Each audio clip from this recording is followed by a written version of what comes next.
नमस्कार. प्रोफिशियंट अकॅडमीच्या मुलाखत शृंखलेत आपले सर्वांचे पुन्हा एकदा स्वागत आहे. आजच्या आपल्या प्रमुख पाहुण्या म्हणजे रिसर्च क्षेत्रातील एक अग्रगण्य नाव डॉक्टर शिल्पा कुलकर्णींना अकॅडमिक आणि इंडस्ट्रीमध्ये मिळून 20 वर्षांचा अनुभव आहे. Mahindra and Mahindra, GMR, first American यांसारख्या मोठ्या उद्योगांमध्ये त्यांनी ह्युमन रिसोर्सेस मध्ये काम केलं. त्यांना ICFAI, Christ university, Symbiosis, Savitribai Phule Pune university सारख्या युनिव्हर्सिटी सोबत काम करण्याचा अनुभव आहे. सध्या त्या नॉलेज विवर्स प्रायव्हेट लिमिटेड या फर्मच्या त्या संचालिका आहेत. स्वागत आहे मॅडम मनापासून आपलं या मालिकेत. रिसर्च हा विषय कॉमर्स मध्ये सामान्यतः दुर्लक्षित असतो आणि सायन्स मधील संशोधन खूप महत्वाचं, सायन्स मधल्या संशोधनाला खूप महत्व दिलं जातं, तसं कॉमर्सचं होत नाही. तर कॉमर्सच्या क्षेत्रात रिसर्चचं महत्व काय आणि त्यात नेमक्या कुठल्या प्रकारच्या करिअर संधी उपलब्ध असतात? पहिले तर असं बघूया की संशोधन हा विषय केवळ सायन्स पुरता मर्यादित नसून तर आपल्या आयुष्याचा एक अविभाज्य अंग असतो. घरात लागणारा मिसळण्याचा डबा शोधण्यापासून जे संशोधन चालू होतं ते कित्येकदा करिअर संशोधनापर्यंत आपण त्याची रेंज बघू शकतो. तर कॉमर्स मध्ये संशोधनाला महत्व नाही असं म्हणणं फारच धाडसाचं ठरेल, कारण कॉमर्स म्हणजे व्यापार. सगळ्यात शेवटी जोपर्यंत तुम्ही तुमचं प्रॉडक्टचा अभ्यास करणार नाही, तुमच्या कॉम्पिटिशनचा अभ्यास करणार नाही, तर तुमचं प्रॉडक्ट सेल कसं करणार तुम्ही? तर हा जो कॉमर्स मध्ये रिसर्चचा अंग नाही असं म्हणणं हे फारच धाडसाचं ठरेल.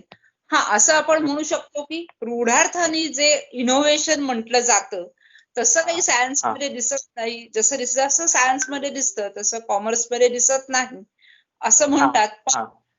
त्यालाही आता छेद देणारी गोष्ट चालू झाली आहे, म्हणजे फायनान्शियल मॉडेलिंग, की काहीतरी वेगळ्याच प्रकारचं फील्ड आता तयार होत आहे. त्या संदर्भात थोड्या विस्ताराने बोलायचं जर झालं तर खूप वेगवेगळ्या प्रकारचे रिसर्च ओरिएंटेड जॉब्स आता अवेलेबल आहेत. रादर ज्यांचं कॉमर्स चांगलं आहे त्यांचं आयुष्य चांगलं जातं असं म्हणतात, कारण बेसिक व्यवहार ज्ञान ज्याला माहितीये, कमवणं खूप सोपं असतं पैसा, पण तो मॅनेज करता येणं हे जास्त कठीण असतं. आणि हो, जास्त ज्याला मॅनेज करता येतो पैसा, तो कमी पैशात सुद्धा स्वतःच्या आयुष्याचा आनंद खूप चांगल्या रीतीने उपभोगू शकतो. तर रिसर्च जेव्हा आपण असा ठरवतो तर रिसर्च हा जो कॉमर्सच्या अनुषंगाने विचार केला तर research analyst is a best position. आज सेबी सारख्या संस्थेमध्ये रिसर्च अनालिस्ट ही बेस्ट पोझिशन आहे. सगळ्या इन्व्हेस्टमेंट बँकिंग मध्ये रिसर्च असल्याशिवाय तुम्ही डिसिजन कसा घेणार की इन्व्हेस्टमेंट करायची किंवा नाही. Similar happens with mutual funds और equity research. Similar happens even in operations research, की एखाद्या वेंडरला मी हे द्यायचं कॉन्ट्रॅक्ट किंवा नाही द्यायचं कॉन्ट्रॅक्ट हे ठरवणार कसं? या सगळ्या गोष्टींसाठी एक रिसर्चच लागतो. त्यामुळे रिसर्च शिवाय कॉमर्स हे शक्यच नाहीये. बरोबर, अगदी खरं. रिसर्चच्या विषयाची सुरुवात कुठून होते असं आपल्याला वाटतं? आणि रिसर्च हा जनरल डोमेन नाही, हा फार स्पेसिफिक डोमेन आहे असं सांगितलं जातं. तो मुलांनी 10वी पासून रिसर्च मध्ये येण्याचं निश्चित करावं का? फार गंमतशीर प्रश्न आहे हा, कारण इन्व्हेस्टमेंट गुरु जे आहेत Warren Buffett, he started doing research. त्यांनी स्वतःचा रिसर्च चालू केला जेव्हा ते फक्त 14-15 वर्षाचे होते आणि 15व्या वर्षी त्यांनी स्वतःची शेअर फर्स्ट इन्व्हेस्टमेंट तयार केली. मग मी तर असं म्हणेल की 10वी हे थोडा उशीरच झाला. साधारणतः 13व्या वर्षापासून स्वतःचे स्वतः उद्योग कसे करावेत किंवा बांधणी कशी करावी हे यायला काहीच हरकत नाहीये. शेवटी आपल्या मनात असलेली गोष्ट जेव्हा आपण प्रूफ करायला जातो त्याला रिसर्च असं म्हटलं जातं. मग ती तुम्ही कधी न कळत 3ऱ्या-4थ्या वर्षी पण करताच की आई मी हे केलं नाही, आपण रिसर्चच असतो इन अ वे बघायला गेलं तर. पण असं आहे की 10वी पासून जरा विद्यार्थ्यांच्या मनाचा कल ओळखता यायला लागतो, समज शक्ती वाढते. आणि आता तर कम्प्युटर्स मध्ये एवढी टूल्स अवेलेबल आहेत, अगदी सिंपल सोपं एक्सेल सुद्धा जर चांगल्या रीतीने शिकलात तर एक्सेल तुम्हाला खूप गोष्टी शिकवून जाईल. त्यामुळे आपण असं म्हणूया की 10वी पासून थोडंसं कम्प्युटर अनालिटिकल अप्रोच ठेवायला हरकत नाही. बरोबर बरोबर. रिसर्चचा थेट संबंध टीचिंगशी जोडला जातो जनरली. सो एक करायचं असेल तर दुसरं करावंच लागतं का? आणि डेफिनेटली तुम्ही या प्रश्नाचं ऑलरेडी उत्तर दिले की रिसर्च अनालिस्टची ज्या स्पेसिफिक जॉब रिक्वायरमेंट तिथे टीचर असण्याची काहीच गरज नाही. बरोबर. पण मग हा जो हे जे कनेक्शन मांडलं जातं त्याच्या संदर्भात जरा आवडेल आपल्याकडून ऐकायला. पहिली गोष्ट तर डायरेक्ट संबंध आहे असं प्रामाणिक मत आहे. खूप साऱ्या टीचर्सना रिसर्च करायला आवडेलच असं नाही. म्हणजे प्रत्येक हत्तीने उडावं असं अपेक्षा बाळगण्यासारखं होतं ते. पण असं आहे की रिसर्च जो व्यक्ती करतो त्याला जगाच्या पुढे 2 पावलं चालता येतं. म्हणून टीचर्सनी रिसर्च का करावा? तर जगाच्या पुढे ते 2 पावलं चालले तर मुलांना 2 पावलं पुढे नेता येईल, ही खरं बेसिक धारणा होती. पण प्रत्येक रिसर्चरच चांगला टीचर असेल असं काही नाही. म्हणजे रिसर्च चांगला करू शकतो पण शिकवूनही चांगला शकणार. कारण 2 वेगवेगळ्या गोष्टी आहेत. करेक्ट. तर याचं छान उदाहरण द्यायचं झालं तर जो हॉटेलमधला वेटर आहे त्याला ऑर्डर घेण्याची सवय असते, झुकून बोलण्याची सवय असते आणि तो ऑर्डर्स नीट घेऊ शकतो. याचा अर्थ तो जेवण नीट बनवू शकतो असं म्हणण्यासारखं होईल. तर दोन्ही परस्पर पूरक आहेत आणि त्या परस्पर पूरक असल्यामुळे गरजेचे आहेत. म्हणून तुम्ही एकाला डिलीट करून दुसऱ्याला असं नाही करू शकत. बरोबर. अगदी खरं आहे. तर संशोधन करणं म्हणजे कुठल्या तरी रिसर्च इन्स्टिट्यूटमध्ये जॉब हा एकमेव मार्ग आहे का? आणि संशोधनातून व्यवसाय संधी निर्माण होऊ शकतात का? खरं तर संशोधन हा विषयच असा आहे की सायंटिफिक संशोधनासाठी प्रचंड प्रमाणामध्ये कॅपिटल इन्व्हेस्टमेंट लागते. उपकरणं आणावी लागतात. त्यांचा अतिशय किचकट प्रकारचा एक प्रोसेस असते. त्या प्रोसेस मधनं कुठलं तरी प्रॉडक्ट तयार होतं आणि मग तुम्ही ते बाजारामध्ये विकत आणू शकता. आपण आता चाचण्या ऐकतच आहोत. कोरोनाच्या चाचण्या होत आहेत किंवा त्याच्यावर संशोधन चालू आहे. हे सगळं संशोधन एका रिसर्च इन्स्टिट्यूट मध्ये करणं खरंच गरजेचं आहे. पण कॉमर्स मधलं जे संशोधन आहे ते करण्यासाठी रिसर्च इन्स्टिट्यूटची गरज नाही. त्याच्यासाठी तुमची इच्छाशक्ती एवढी एकमेव गरज आहे. कारण खरा व्यापारी तोच जो एक लोटा घेऊन जातो आणि मॉल उभा करतो. म्हणजे मारवाडी जर बघितली आपली कम्युनिटी पर्टिक्युलरली तर जगाच्या कुठल्याही कानाकोपऱ्यामध्ये तुम्हाला ती कम्युनिटी स्वतःच अस्तित्व धरून असलेले दिसेल. त्याचं रिझनच असं आहे की व्यवसाय संधी या संशोधनातूनच निर्माण होतात. तुमच्या मनात असलेली म्हणजे ग्राहकाच्या मनात असलेली गरज ओळखून जो तो गरज पूर्ण करतो तो खरा व्यापारी. आणि अशा व्यापाराला कधीच कमी नाही केलं जात. म्हणजे उदाहरण घ्यायचं झालं तर जिओचं उदाहरण घेता येईल. जेव्हा सगळीकडे हाहाकार माजलाय तेव्हा जिओकडे पैशाचा ओघ चालू आहे. तर ती गरज ओळखणं आणि ती गरज ओळखून त्याच्यावर ऍक्ट करणं हे संशोधन अंबानींनी आधी केलं होतं. म्हणून डिस्पाइट ऑफ पॅन्डेमिक एवढे सगळी महामारी असताना सुद्धा बऱ्यापैकी प्रमाणामध्ये त्यांचा पॉझिटिव्ह रिझल्ट आहेत. त्यांची आज इक्विटी एवढी चांगली दिसते आहे आणि आज ते जगात 5 नंबरचे व्यक्ती झाले. असं का घडलं? त्याच्या मागे त्यांच्या असलेली संशोधक वृत्ती हेच खरं कारण आहे की नक्की काय केलं पाहिजे म्हणजे पुढे जाता येईल. बरोबर. अगदी खरं आहे. ह्युमन रिसोर्सेस मॅनेजमेंट मधला आपला अनुभव मोठा आहे. तो ह्युमन रिसोर्सेस मध्ये काम करण्यासाठी कुठल्या प्रकारचे गुण अंगीभूत असावे लागतात आणि एचआरएम मध्ये नक्की करिअर प्रॉस्पेक्ट कुठल्या प्रकारे आहेत? याची 2 प्रकारे उत्तर आपण बघूया. एक तर ह्युमन रिसोर्स म्हणजे काय आणि काय काय असावं लागतं हा एक भाग. आणि दुसरा असा भाग की आता प्रॉस्पेक्टस काय काय.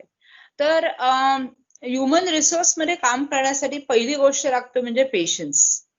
कारण मशीन्स बरोबर काम न करता तुम्ही ह्युमन्स बरोबर जेव्हा काम करता तेव्हा तुमच्याकडे इन्स्टंट रिझल्ट मिळत नाहीत.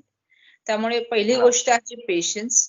दुसरी गोष्ट जी अतिशय महत्वाची असते जी खूपदा तुम्हाला असं वाटेल की दुर्लक्षी जाते ती म्हणजे man power he man power म्हणून कन्सिडर न करता कॉस्ट सेंटर म्हणून कन्सिडर केली जाते. आणि अशा वेळेला ह्युमन रिसोर्स मॅनेजरचा एक कस लागतो की यू हॅव टू म्हणजे जे इतके दिवस लायबिलिटी म्हणून आपण मांडत होतो तो असेटच कसा आहे हे ह्युमन रिसोर्स मॅनेजरला सतत मॅनेजमेंटला पटवून द्यावं लागतं.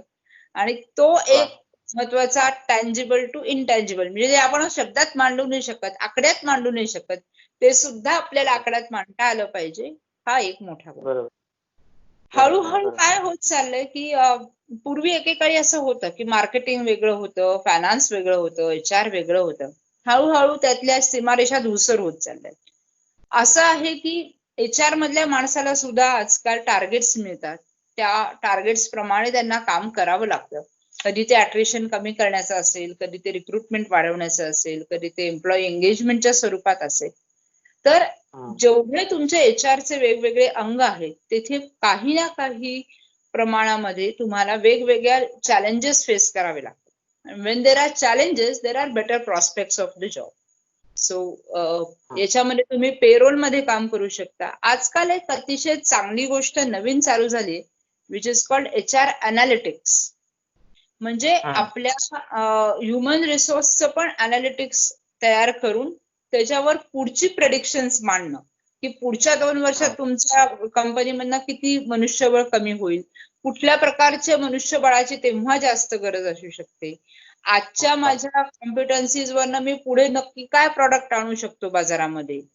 या प्रकारचं अनालिटिक्स आता खूप जास्त गरजेचं झालं आहे. तर हा एक अतिशय बेस्ट ऑप्शन मुलांना अवेलेबल आहे. HR analytics. Yes, HR analytics. आपण सर्टिफाईड GRI ऑडिटर आहात आणि GRI अर्थात ग्लोबल रिपोर्टिंग इनिशिएटिव्ह. आता GRI म्हणजे नक्की काय आणि GRI ऑडिट हे नेहमीच्या ऑडिट पेक्षा वेगळं कसं? GRI ऑडिट करण्यासाठी काही एज्युकेशन क्वालिफिकेशन्स लागतात का? ओके, आय थिंक हा प्रश्न फारच वेगळ्या लेवलचा विचारण्यात आला. कारण असं आहे की आत्ता CA ची जी आपली बेसिक आपली जी लेखापाल सनदी परीक्षा असते त्यांचे जे हेड आहेत ते आता नवीन असा विचार करतायत की आपण एक सस्टेनेबिलिटी ऑडिट साठी काही तयार करू का, किंवा सेबीच्या काही गाईडलाईन्स आहेत की ज्याच्यामध्ये ते असं म्हणतात की responsibility report, business responsibility reporting, ज्याला BRR असं नाव दिलंय. आता याचा सगळ्याचा अर्थ काय हे आधी थोडं बघूया आपण आणि मग GRI कडे बघूया. असं आहे की कुठलाही बिझनेस या 3 खांबांवर उभा असतो. पहिला खांब असतो की येणारा पैसा, प्रॉफिट्स. जर प्रॉफिट्स मिळत नसतील तर तो व्यवसाय कसा वाढणार. दुसरा म्हणजे असणारे प्लॅनेट, म्हणजे तुमच्याकडे जागा आहे, यायला जायला कोणीतरी रस्ता बांधलेला आहे. समजा तुमचं दुकान असेल तर दुकानापर्यंत येण्यासाठीचा रस्ता सरकारने बांधला म्हणून तुमच्याकडे लोक येऊ शकतात, पण तो बांधताना जर 100 झाडांची कत्तल केली असेल तुम्ही तर ते योग्य नाही. दुसरं आहे प्लॅनेट. आणि तिसरं म्हणजे तुमच्या कामगार जे कोणी त्या दुकानात काम करतात त्यांना जर तुम्ही वेतन वेळेत दिले नाहीत आणि त्यांच्या राहायच्या खायच्या कंडिशन्स अतिशय भयंकर करून ठेवल्या तर ते परत येणार नाहीत. तुमच्या बिझनेसवर त्याचा परिणाम नक्कीच होणार. थोडक्यात असं आहे की पीपल, प्रॉस्पॅरिटी आणि प्लॅनेट या तिन्ही गोष्टींची जेव्हा सांगड घातली जाते त्याला 3P अप्रोच असं म्हटलं जातं, ज्याच्यामध्ये तुमचा नफा गृहीत धरलेला असतो, तुमच्याकडचं येणारं मनुष्यबळ गृहीत धरलेलं असतं आणि आपल्या बरोबरीने आपल्या अवतीभोवतीच्या वातावरणावर काही गंभीर परिणाम होऊ नयेत हे गृहीत धरलेलं असतं. अशा प्रकारचा कुठलाही बिझनेस हा पुष्कळ दिवस चालत राहतो, म्हणजे सस्टेन होऊ शकतो, येणाऱ्या वादळांना तोंड देऊ शकतो. ते म्हणून त्याला म्हणायचं सस्टेनेबिलिटी. तर हे सस्टेनेबिलिटी थोड्याफार प्रमाणामध्ये आपण बिझनेस रिस्पॉन्सिबिलिटी रिपोर्टिंग मध्ये बघतो. याचा जरा डिटेल गोष्टी केल्या गेल्या ग्लोबल रिपोर्टिंग इनिशिएटिव्ह मध्ये.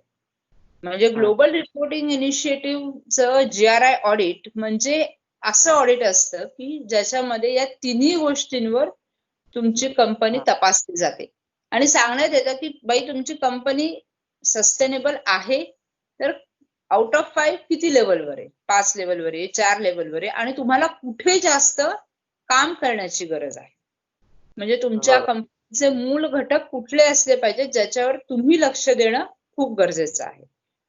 अशा प्रकारच्या ऑडिटला GRI ऑडिट असं म्हटलं जातं.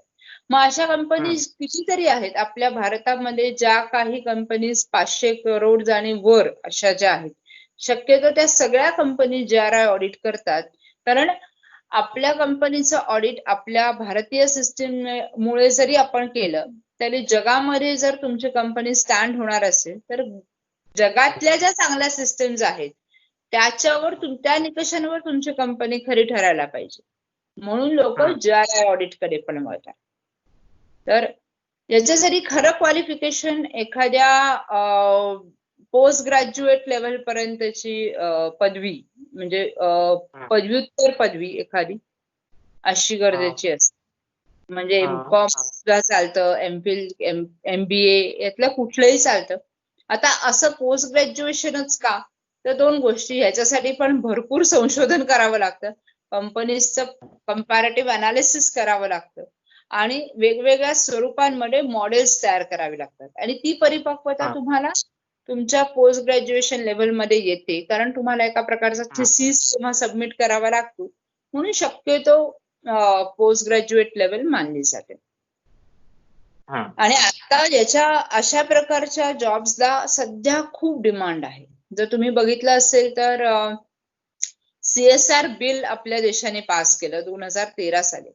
CSR बिल असं सांगतं की ज्या कुठल्या कंपनीज 500 करोड आणि वर आहेत लिस्टेड कंपनीज, त्यांनी त्यांच्या नफ्यातला त्यांनी त्यांच्या रेव्हेन्यू मधला 2% भाग कंपल्सरी CSR ला द्यायला पाहिजे. मग असा विचार केला तुम्हाला जाणवेल की 2% 500 करोडचे म्हणजे भरपूर पैसा तयार होतो. मग अशा वेळेला तो पैसा नीट मॅनेजही करता आला पाहिजे. मग इथे या कॉमर्सच्या बॅकग्राऊंडचा तुमचा अतिशय चांगला उपयोग होतो की येणारा पैसा हा योग्य ठिकाणी गुंतवला जातो आणि त्याचं पैशातच रूपांतर न होता गुडविल मध्ये रूपांतर होतं. आज आपण टाटाच्या कंपनीकडे टाटा किती पगार देतो याच्यापेक्षा टाटा आहे म्हणून जाणारे लोक पुष्कळ आहेत. कारण की जे गुडविल केलं गेलं आहे त्याच्यासाठी त्यांची मान्यता असते. बरोबर, अगदी खरं. हा बेस. ग्लोबलायझेशन हा आपला आवडता शब्द आहे, आवडता विषय आहे मॅडम. आत्ताची आंतरराष्ट्रीय परिस्थिती बघता are we moving towards a more individualized, self-centric and self-dependent world? And if we are, is it an anti-globalization era? प्रधानमंत्री म्हणतात आत्मनिर्भर मला, त्याच्यात मी काहीच म्हणत नाही. बट फॅक्ट इज की हळूहळू बॅक टू बेसिक्स चाललोय आपण. पूर्वीच्या काळी पण लोक स्वतः पुरतं बघायचे असं मी म्हणणार नाही, पण स्वतः पुरतं कमवायचे नक्की. आणि कदाचित त्यामुळे स्वतः पुरतं कमवल्यामुळे त्यांनी आमच्या 7 पिढ्या जगल्या पाहिजेत असा विचार न करता माझी पुढच्या पिढीची तरतूद मी केली आहे तर मी समाधानी चित्तनी एका देवळात बसून भजन करू शकतो, अशी कुठेतरी ती भावना त्या काळात येत होती. ऍटलिस्ट पुढच्या पहिल्या 5 पिढ्यांपर्यंत तरी असं होतं. सो हळूहळू जर सेल्फ सेंट्रिक आणि सेल्फ डिपेंडेंट असा जर वर्ड तुम्ही वापरला तर काही अंशी ते नक्की खरंच आहे. कारण होतं म्हणजे एकेकाळी ग्लोबलायझेशन झाल्यामुळे आलेली सुबत्ता पण होती, पण त्याला सूज म्हणावी का अशी सुबत्ता होती. कारण आपली सुबत्ता ही दुसऱ्याच्या आयातीवर अवलंबून होती. मग ती खरी सुबत्ता आहे का? म्हणजे म्हशीच्या अंगाला जसे दाटकाडी लावून म्हैस फुगवतात आणि बाजारात नेऊन ती विकतात. बाजारात विकताना त्याला 50,000 रुपये रेट येतो. का येतो? कारण ती म्हैस छान फुगलेली दिसते. 2 दिवसांनी त्या म्हशीच्या अंगावरची सूज उतरते आणि ती 20,000 रुपयाच्या पण लेवलची राहत नाही ना, ती दूध देते. म्हणजे तो शेतकरी शेवटी नागवाच राहतो. थोडक्यात असं की हे जे काय ग्लोबलायझेशन मुळे आलेली सूज आहे ती सूज आहे का खरोखरच आपण सुबत्तेच्या मार्गाने गेलोय ही तपासण्याची गरज आहे. आपल्या देशातल्या सगळ्यांची गरज जर आपण भागवू शकत असू तर आपल्या निर्यातीला काहीतरी अर्थ राहतो.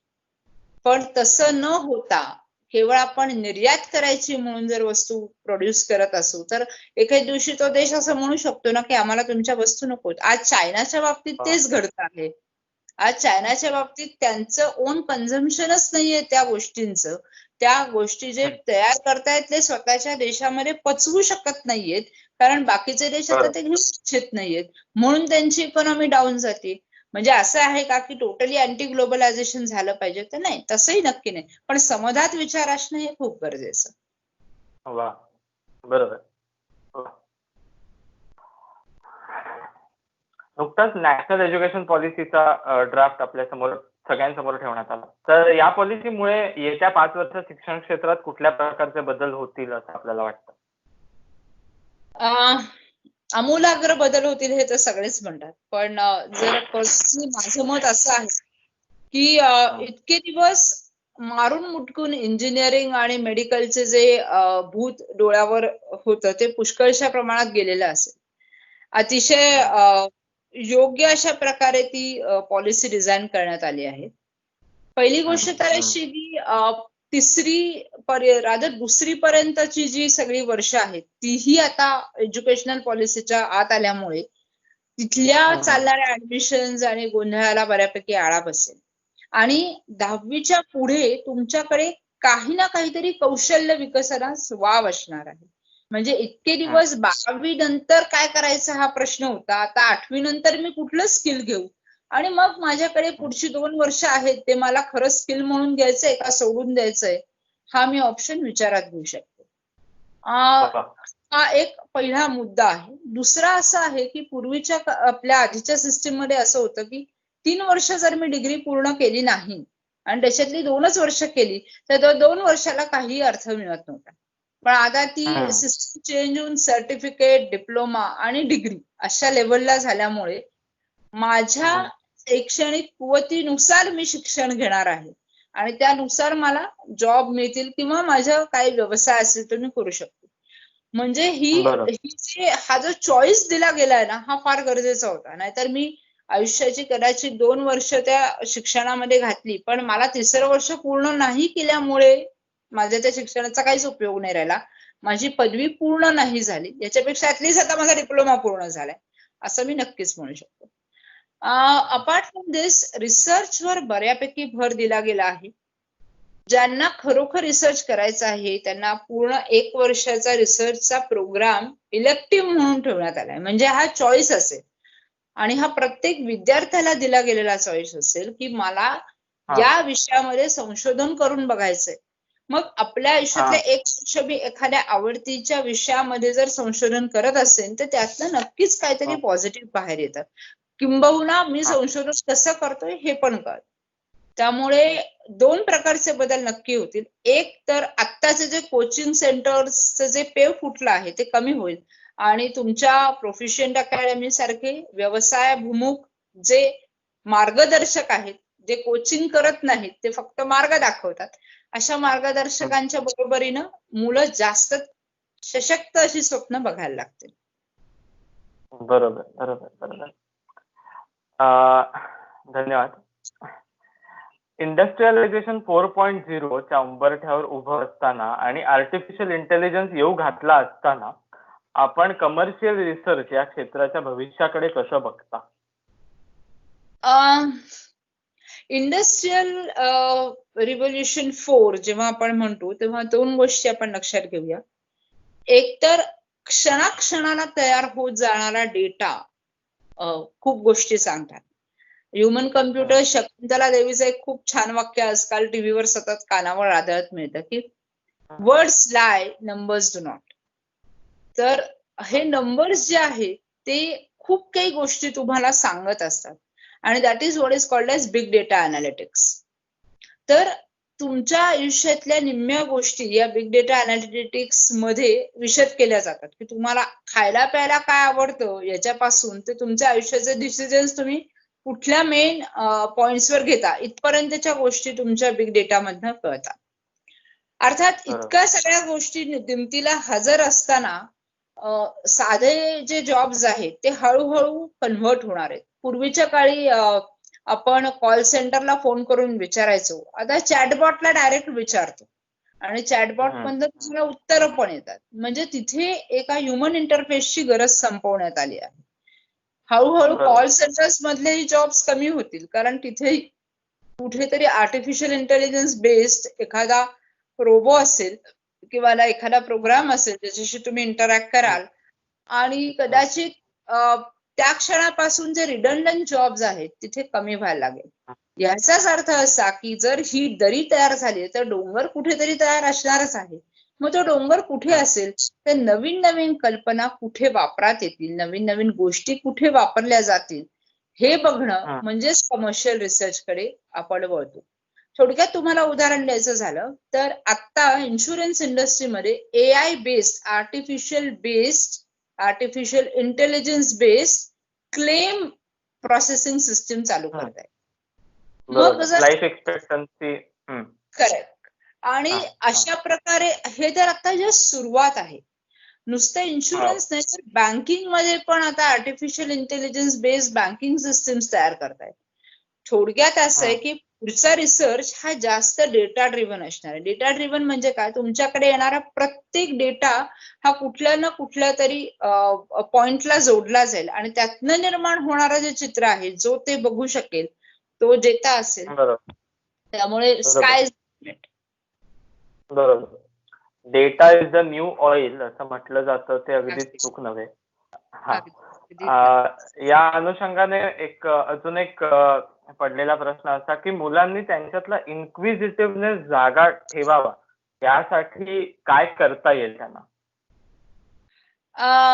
पहिली गोष्ट तर मुलांनी इन्क्विजिटिव्हनेस जागा ठेवाव्या याच्यासाठी पालकांनी थोडं इन्क्विजिटिव्ह होणं जास्त गरजेचं आहे. when it comes to commerce or field, like even for that matter science, खूपदा असं असतं की पुढचं काय होणार हे पालकांना आधीच माहिती असल्यासारखा डिसिजन घेतला जातो. पेक्षा माझ्या मुलात काय चांगलं आहे आणि त्याचा विकास कुठल्या फील्डमध्ये जास्त चांगला होऊ शकतो त्यांनी तुमचा जो निर्णय आहे तो जास्त पक्का होईल. पहिली गोष्ट. आता जी अनसर्टनिटी चालू आहे इनफॅक्ट त्याच्यामध्ये तुमच्या मुलाकडनं तुम्ही अशा वेगवेगळ्या अनेक गोष्टी ऐकू शकता ज्या तुम्हाला पालक म्हणूनही अचंबित करतील. म्हणजे आपल्याला वाटत असतं की मुलं फक्त युट्यूबवर व्हिडिओज बघतायत किंवा मुलं फक्त टाइमपासच करतायत, तर याच्यासाठी तुम्ही त्यांच्या विश्वात जाणं जास्त गरजेचं आहे. त्यांच्या चप्पल मध्ये जाऊन त्यांच्या जागेवर जाऊन जेव्हा आपण विचार करू तर तुम्हाला स्वतःला असं जाणवेल की तुम्हाला जास्त चांगलं त्यांना गाईड करता येईल. 2-3 प्रकारचे व्हिडिओज तुम्ही नक्की बघू शकता. तुमच्या एक कंपनीचे जे आता सिरीज चालू आहे दॅट इज ऑल्सो व्हेरी इन्क्विजिटिव्ह. अशा खूप साऱ्या गोष्टी तुम्हाला युट्यूब थ्रू पण मुलांना दाखवता येतील, शेअर करता येतील. बेसिकली सुसंवाद साधला तर मुलंच जास्त आयडियाज देतात आपल्याला असं मला जरूर वाटतं. They are more fresh than us. खरंय खरंय. Child is the father of man म्हणतात. अगदी खरंय. ट्रू. तुमच्यापैकी अजूनही असं एक सांगावं असं वाटतं की प्रोफिशियंट अकॅडमी मध्ये जर लहान मुलांसाठी इन्व्हेस्टमेंटचे क्लासेस म्हणजे बेसिकली FD म्हणजे काय इथपासून फायनान्शियल लिटरेट होणं हे खूप गरजेचं आहे. तर तुम्हाला जर असं काहीतरी करायचं असेल तर म्हणजे 10वी is a first step towards a better future असं जर आपण मानतो तर even for better financially literate असं म्हणायला नक्कीच हरकत नाही. हो हो हो नक्कीच. त्याकडे आपले ट्रेड एन्क्वायरी या नावाने आणि प्रोफिशियंट अकॅडमी या दोघांचं कोलॅबोरेशन करून प्रयत्न सुरूच आहेत आणि येत्या काही दिवसात आम्ही त्या दिशेने पावलं टाकूच. कुठलंही संशोधन म्हटलं की त्याला एक फेल्युअरला एक विशिष्ट जागा असते त्या संशोधन मध्ये आणि ती दिली पाहिजे. जे आपण देत नाही. We always underestimate failure. That's a first step towards the success, right? Yes, it is. But it is never considered as milestone. कसे बनवायचे नाही हे कळल्यावर त्याला एक बल्ब कसा बनवायचा हे कळलं ना. Yes, definitely. Thomas Edison. Absolutely. Which said I discovered 300 ways of not making a bulb. That's how it is. That's how one should look at it. आपला प्रॉब्लेमच असा आहे की आपण पहिल्यांदा निगेटिव्ह गोष्टी बघतो, पॉझिटिव्ह गोष्टी नाही बघत. तोपर्यंत असंच राहणार. खरंय खरं. And people continuously want a sure shot method, a well tested method, which they are not going to get in the artificial intelligence science. They need to search for something which is completely new. They need to be ready with failure. For failure. आहे की मोती शोधायला गेल्यानंतर पहिल्याच डुबकीत नाही मिळत ना, 50 डुबक्या मारल्यावर एका डुबकीत मोती मिळतात. त्याला तर वेळ लागणारच. Any discovery text its own time. धन्यवाद मॅडम, Thank you. आम्हाला वेळ आणि अतिशय उत्तम माहिती दिल्याबद्दल, आणि वेळात वेळ काढून तुम्ही आमच्यासाठी अवेलेबल झालात आणि खूप छान संवाद झाला आणि छान आम्हाला रिसर्च ओरिएंटेड फ्युचर कडे वाटचाल तुम्ही करून दाखवलीत. त्याबद्दल धन्यवाद. Thank you so much. तुमच्या बरोबर कनेक्ट मला नक्की आवडेल. थँक्यू.